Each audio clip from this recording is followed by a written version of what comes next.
Are you a parent or carer for a child with a learning disability?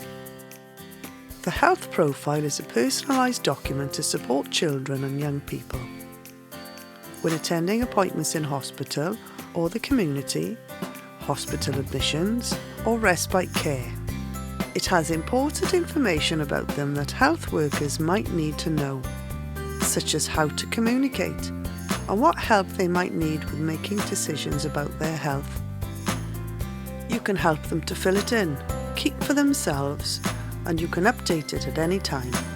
Show the profile to those caring for them whenever you visit any health appointments, including hospital, GP surgery, dentists and opticians, and make sure it is returned to you before you leave.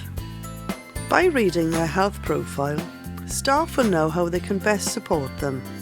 For example, if they need people to take time to explain things to them, it can make their appointments smoother and a more positive experience for all. Children can fill them in themselves, or they can be filled in by someone who knows them well, such as family, friend, support staff, or community nurse.